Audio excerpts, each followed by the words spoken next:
Merci Monsieur le Président, Monsieur le Ministre, mes chers collègues. Ce week-end, à Évian-les-Bains, Nicolo Scardi, sapeur-pompier volontaire, a été délibérément pris pour cible par un chauffard défavorablement connu des services de police lors d'un rodéo urbain. Héliporté en urgence absolue, il a été hospitalisé. Son état de santé s'est heureusement amélioré ces derniers jours. Plus tard, dans la commune de Saint-Sergue, 2 sapeurs-pompiers volontaires ont également été agressés alors qu'ils intervenaient sur un accident de la route. Je veux leur adresser, ainsi qu'à l'ensemble des sapeurs-pompiers de Haute-Savoie et de France, ainsi qu'à leurs familles, tout notre soutien. Leur courage et leur engagement au service de nos concitoyens méritent respect et reconnaissance.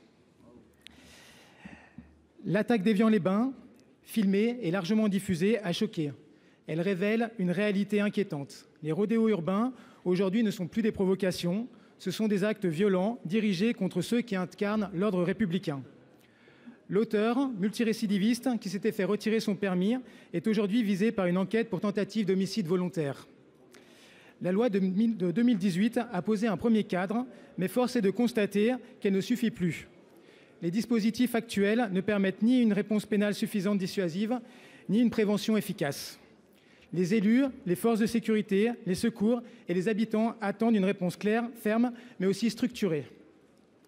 Monsieur le ministre, vous étiez à nos côtés avec François-Noël Buffet à Évian. Votre présence et vos annonces ont été vivement appréciées. Mais face à la gravité de la situation, êtes-vous prêt à porter une initiative législative d'ampleur pour encadrer et sanctionner plus fermement ces pratiques? Mes collègues Sylviane Noël et Pascal Martin compléteront cette intervention. Merci.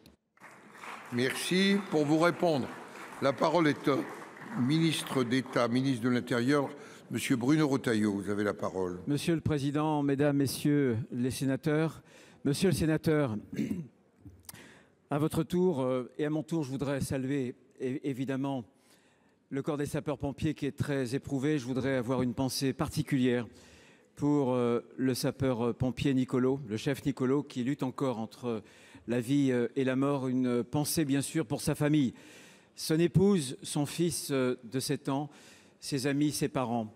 Nous avons tous été beaucoup choqués et je me suis rendu avec François-Noël Buffet dès ce week-end au chevet, bien entendu, au centre de secours où nous nous sommes retrouvés. Ce qui était vraiment choquant, j'ai qualifié d'ailleurs cette tentative de meurtre d'abjecte. Elle est abjecte pour 3 raisons. Toutes les tentatives de meurtre sont évidemment abjectes. Mais elle est abjecte parce que, vous l'avez indiqué dans votre question, il y a eu délibérément la volonté de ce chauffard de tuer. Et il s'en est fallu de très peu pour que les sapeurs-pompiers qui accompagnaient le chef Nicolo ne connaissent le même sort. Elle est abjecte aussi, bien évidemment, parce que vous avez là un récidiviste. Vous avez là, en tout cas, une personne défavorablement connue qui était privée d'ailleurs de son permis de conduire et qui pour autant était au volant d'une voiture. D'abord un rodéo, puis ensuite des dérapages qui troublaient l'ensemble du voisinage. Mais elle est aussi surtout abjecte parce que vous avez d'un côté ce voyou qui cherche à tuer et de l'autre côté un sapeur-pompier qui est volontaire, dont l'objectif, dont sa mission, c'est précisément de sauver des vies humaines, y compris au péril de sa propre vie. C'est ce qui rend cette tentative de meurtre particulièrement abjecte. Les réponses, je l'ai dit, une réponse qui sera une réponse de long terme. Il faudra, je pense, mettre un terme à cette société laxiste qui a engendré ce que j'ai appelé une fabrique de barbares. Parce qu'il faut nommer les choses, nommer la réalité, en reconstruisant des cadres, des hiérarchies, en reconstruisant un respect, c'est important. Et il faudra bien sûr augmenter la réponse pénale, comme vous l'avez indiqué. Nous sommes prêts à le faire. Merci, Monsieur le Ministre. Monsieur Pellevat. Encore une fois, Monsieur le Ministre, merci pour votre présence à nos côtés samedi.